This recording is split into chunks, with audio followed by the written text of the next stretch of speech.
Jokowi, kirim salam buat awak media semuanya, ya, sebagai rasa persaudaraan dan untuk mengungkap kebenaran.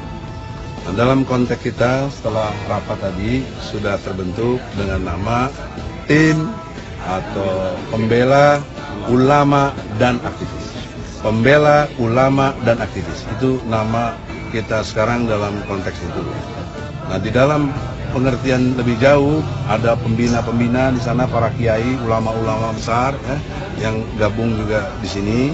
Kemudian yang selanjutnya kita hanya ingin menekankan saja bahwa kita ada tim lawyer, ada Azam sebagai wakil ketua, ada Mihdan sekretaris, Pak Aziz ya, pengacaranya Firja ada di sini juga. Ya, ini Habib Muksin sebagai pembina juga di pembela ulama dan aktivis ini, dan ada Mustafa, ada Habib Umar. Ya. Jadi semua ini sudah bersepakat dan menyimpulkan persoalannya adalah janganlah kita ini dibenturkan dengan pihak kepolisian, karena sesungguh persoalannya bukan dengan ribut dengan kepolisian. Walaupun sekarang sudah kita dengar dijadikan tersangka. Nah, untuk itu kita sudah jawab. Saya sudah bikin tulisan langsung kepada Kapolri, ya, nanti dibagikan buat Anda.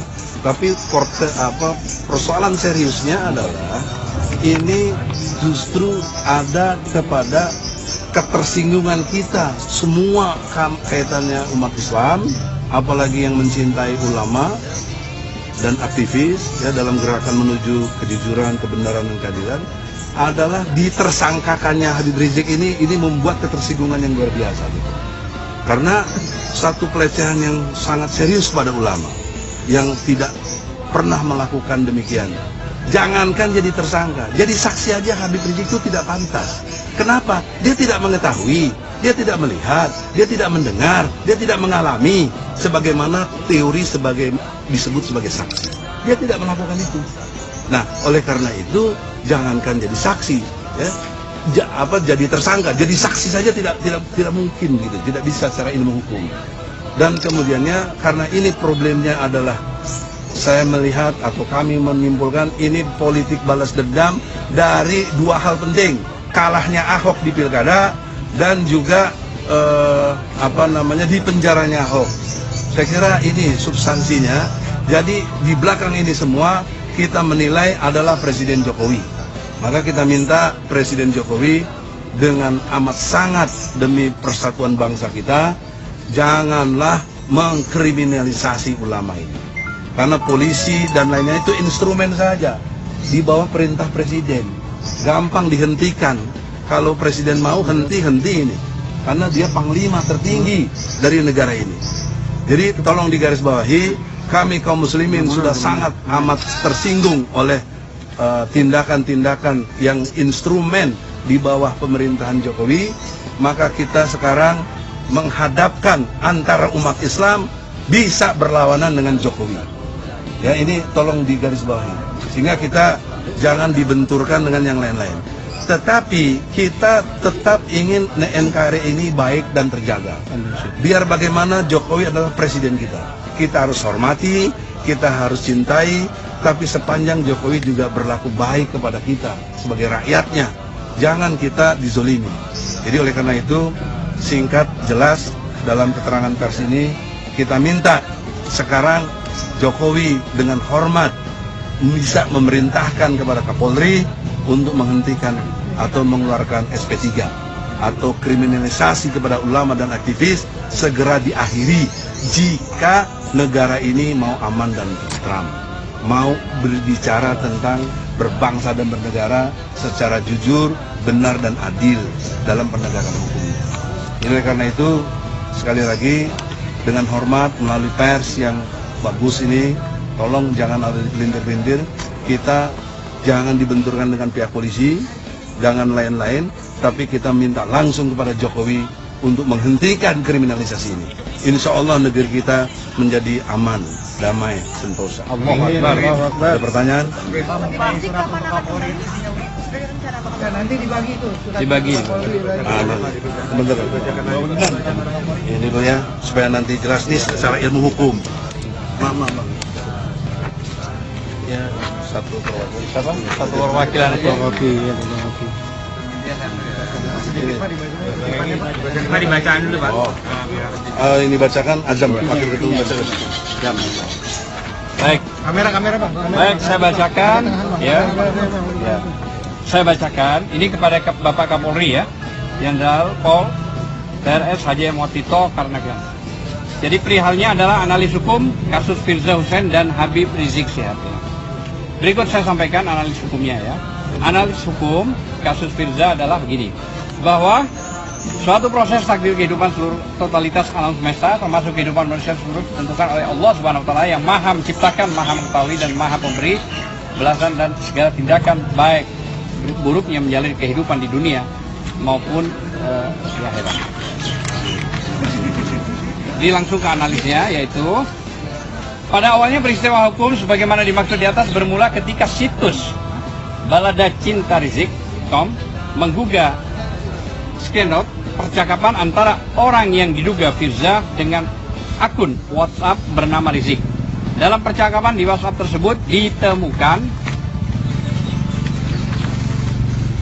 unsur pornografi dan sejumlah foto perempuan tanpa busana. Selain itu diketahui pula foto dan percakapan tersebut disebarluaskan pula melalui akun media sosial bernama Stephen Jong. Hal mana diketahui pada saat ada warga Surabaya bernama Philip melaporkan ke Polda Jatim. Dalam laporannya Philip mengaku akun media sosialnya telah disalin atau di-cloning oleh seorang dengan nama Stephen Jong.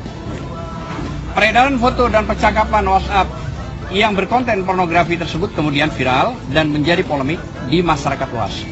Dikarenakan dalam konten pornografi tersebut menuduh HRS ya, saya sebut gitu aja, turut terlibat.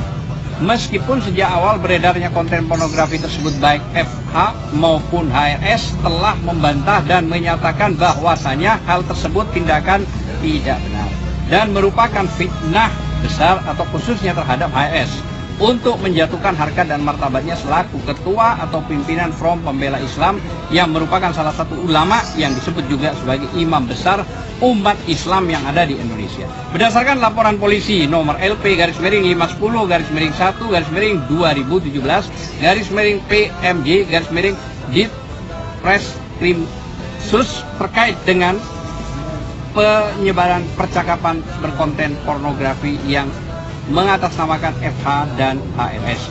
Kemudian pihak kepolisian melakukan penyelidikan dan kemudian pada akhirnya menetapkan FH selaku tersangka atas sangkaan pasal 4 ayat 1, pasal 29 dan garis miring atau pasal 6 junto pasal 32 dan atau pasal 8 junto pasal 34 Undang-Undang nomor 44 tahun 2008 tentang pornografi atau undang-undang pornografi dan atau pasal 27 ayat 1 junto pasal 45 ayat 1 Undang-Undang nomor 11 tahun 2008 tentang informasi dan transaksi elektronik dengan perubahannya Undang-Undang nomor 19 tahun 2016 Undang-Undang IT. Adapun tindakan pihak kepolisian tersebut dinilai unprofesional yang semakin menguatkan dugaan upaya kriminalisasi terhadap ulama-ulama yang selama ini mengkritik pemerintah, khususnya para ulama yang terlibat dalam Gerakan Nasional Pengawal Fatwa Majelis Ulama Indonesia atau GNPF MUI, di mana sebelum diketahui Sekjen Front Umat Islam Ustadz Al-Khattab ditangkap dengan tuduhan makar. Begitu juga dengan Ustadz Munarman, Ustadz Bakhtiar Nasir dan lain-lain terancam dengan bayangan-bayangan penetapan status tersangka oleh polisi. Ya, saya kira poinnya, kalau ini masih panjang, tapi poinnya dalam pasal 4 ya, dari Undang-Undang tentang pornografi itu menyatakan kalau untuk dimaksud foto-foto, gambar-gambar lainnya yang walaupun telanjang itu buat dirinya sendiri, itu nggak apa-apa. Ya, jadi kalian ini wartawan moto-moto di kamar mandi sendiri buat sendiri nggak ada masalah, itu urusan kalian sendiri. Nah persoalannya kalau itu di-upload, disebarkan, dibuat menjadi hal-hal yang seperti sekarang ini. Nah menurut undang-undang IT, yang menyebarkan, yang mengupload pertama itulah yang kena, bukan Habib Rizik atau Firja. Dia korban kalau dalam konteks teori hukumnya. Maka oleh karena itu di sini kenapa pertanyaan kita kepada polisi, kok yang menjadi memviralkan pertama ini tidak dikenain apa-apa? Sementara kalau kembali kepada kasus Ahok, Buniani dijadikan tersangka karena dianggap yang mengupload pertama. Nah pertanyaannya, yang mengupload pertama kasusnya Firja sama Habib Rizik siapa? Firjanya sendiri mengaku tidak melakukan itu, apalagi Habib Rizik tidak melakukan itu, ya. Bahkan sudah bersumpah mubahalah, yang sampai hari ini mubahalahnya Habib Rizik nggak ada yang berani nantang. Mubahalah itu dalam hukum Islam sangat keras. Kalau Habib Rizik bohong dalam hal ini, dia dilaknat oleh Allah Subhanahu Wa Taala. Tapi siapa yang menuduh dan melakukan tuduhan keji kepada Habib ini, dia ternyata yang melakukannya kebenaran ada pada dia, maka dialah yang dilaknat oleh Allah. Allahu Akbar. Azab Allah sangat berat, azab Allah sangat pedih. Jadi sampai hari ini tantangan Habib Rizik nggak ada, karena persoalan ini nggak ada saksi, nggak ada apa. Ya. Apalagi kalau pakai hukum Islam, ada 4 orang saksi, lebih jauh lagi. Dan lebih jauh lagi pada pakai hukum sekuler negeri kita ini, yaitu kalau suka sama suka, siapa yang berhak mau menyampuri? Anda suka sama suka, mau ML sama siapapun, siapa yang mau ikut campur? Buktinya banyak transaksi pelacuran, nggak ada yang gerbek, nggak ada yang apa. Jadi janganlah kita ini dibenturkan kepada situasi-situasi yang sesungguhnya bukan itu persoalan pokoknya. Jadi persoalan pokoknya kita melihat ada dendam kekalahan Ahok dan dipenjaranya Ahok. Dan semuanya ini kita bukan menuduh, tapi kita menduga secara serius mengapa Presiden membiarkan pihak kepolisian terus mengkriminalisasi ini. Padahal Presiden bisa menghentikannya, sangat bisa. Kalau untuk dia sebagai Panglima tertinggi dari TNI Polri. Maka untuk itu himbauannya sekali lagi, ini nggak ada kaitannya dengan masalah hukum, karena nggak ada sedikit pun kelakuan hukum yang dituduhkan ini. Ini adalah soal dendam politik, bagaimana Jokowi menjadi tidak suka dengan kita umat Islam dan fitnah yang keji kepada kita umat Islam. Dan ingat, yang difitnah ini ulama yang punya pengaruh besar dan punya daya dampak yang luar biasa. Maka kita masih menempatkan Habib Rizik di luar negeri, hasil kesepakatan kita juga para ulama. Karena apa? Untuk meredam daya radikalisasi. Kalau dia sampai ditahan, itu akan menjadi daya ledak yang luar biasa. Dan akhirnya konflik antar kita umat Islam dengan yang lain-lain, atau dengan pihak-pihak yang kita tidak inginkan ada konflik. Ingat garis bawahi ya, kami tidak ingin ada konflik. Habib Rizik berpesan, jangan ada sekalipun pertumpahan darah, setetes pun darah tidak boleh yang tertumpah. Oleh karena itu dia lebih rela dihina, dicaci maki, dianggap penakut, dianggap lari, dianggap menghindar. Itu bagian dari penderitaan dia. Padahal dia kalau udah bicara kejantanannya maunya melawan saja. Tapi kita melihat jangan, karena kita bagaimana meredam radikalisasi yang nggak bisa terprogram dengan baik seperti ini. Jadi kita justru pemersatu bangsa. Kita inilah pemersatu bangsa. Tidak ingin ada konflik di antara kehidupan berbangsa dan bernegara ini. Saya kira itu. Bang, dengan Habib Rizik masih di luar negeri dan tidak datang di pemeriksaan apapun, apakah itu menjadi malah menghambat proses penguatan kebenaran? Oh tidak. Menurut Perkap atau Peraturan Kapolri nomor 14 tahun 2012 pasal 15 menyatakan dengan jelas tahapan-tahapan. Antara lain misalnya gelar perkara. Nah pertanyaan kita, gelar perkaranya apa untuk ini? Nggak ada. Gelar perkara itu ada 3 loh. Awal, pertengahan, akhir. Nah kalau mau diperiksa, boleh periksa kita sebagai terlapor. Apa pengacaranya? Terlapornya juga siapa, yang pelapornya juga siapa? Katanya ada pelaporan masyarakat, siapa yang melapor ini? Kemudian yang mengupload pertama kok nggak jadi tersangka juga? Jadi bagaimana kita mau periksa itu? Jadi jangan dituduh kita yang menghambat, bukan. Habib sudah tunjuk kita sebagai lawyer, punya kewenangan secara hukum. Kalau mau gelar perkara, kita tantang. Kapan gelar perkaranya? Ya, jadi jangan terus diputar-putar situasi. Gitu. Kondisi status tersangkanya. Kita baru dengar, tadi saya baca di media saja. Sampai jam 3. Tapi jam berapa apa isinya kita belum tahu. Cuma kita melihat di dalam berita itu Habib Rizik hari ini sudah dinyatakan sebagai tersangka. Habibnya belum tahu. Sudah tahu. Responnya Habib, kau tanggapilah katanya. Gimana menanggapinya secara ilmu hukum? Nah, saya singkat saja menanggapinya seperti sekarang ini. Jangankan jadi tersangka, jadi saksi saja tidak bisa. Karena dia tidak melihat, tidak mengalami, tidak mengakui, tidak melihat, mendengar sebagai apa yang disebut kriteria sebagai saksi. Dan belum diperiksa. Nah, yang keduanya ada bantahan dari Firza juga. Ada pengacaranya di sini. Ada ya. Supaya kita jelaskan pengacara resmi dari Firza sih yang gabung di sini. Nah, sekarang jelaskan bantahan dari Firza bagaimana? Apa bantahan? Silakan. Iya. Salam. Tengah lagi bang. Ya, dari itu sendiri sudah mengatakan bahwa segala keterangan yang beredar, berita-berita yang beredar terkait chat dan gambar-gambar itu, apalagi yang terkait dengan Habib Rizik itu tidak benar. Jadi itu murni adalah case building dari kasus pertama dia, yaitu terkait dengan makar. Dan perlu digarisbawahi bahwa barang bukti yang diduga dijadikan sebagai sumber untuk melakukan rekayasa ini dari tanggal 2 Desember 2016 sudah tidak di tangan Bu Firza sampai detik ini. Jadi jika terjadi rekayasa maka bisa Jadi bisa nggak disimpulkan waktu ini beredar setelah HP-nya Firza ditahan? diambil. Mulai dari situ ya? Diambil ya. Tanggal 2. Tanggal 2 Desember 2016 itu handphone tidak berada di tangannya. Lalu 3 HP. ada 4 handphone.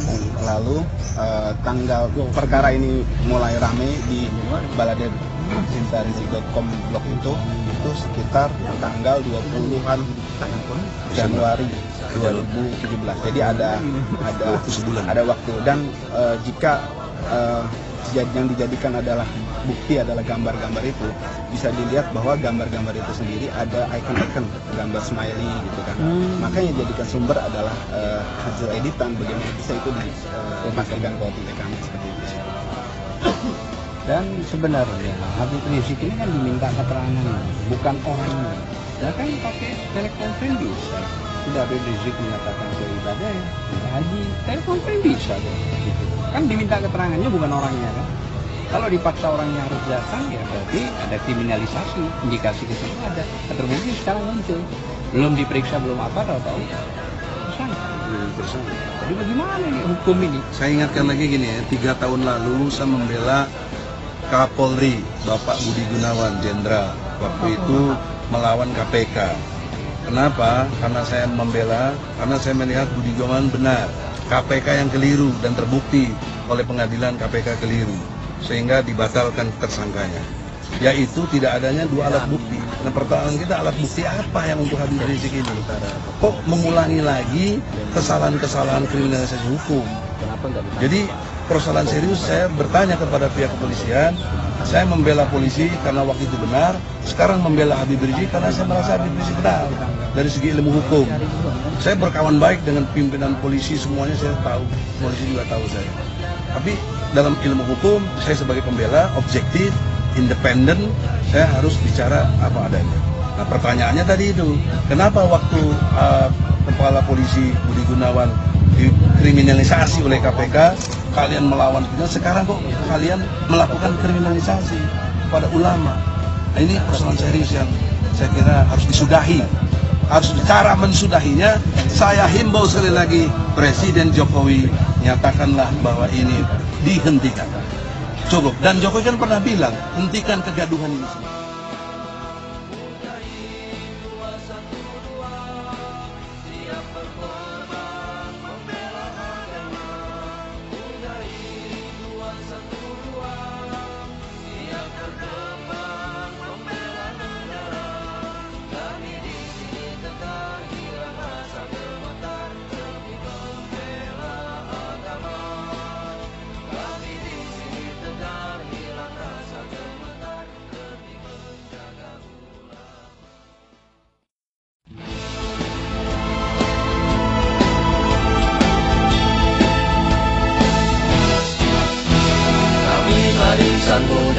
212 akan selalu tetap mengawal fatwa ulama.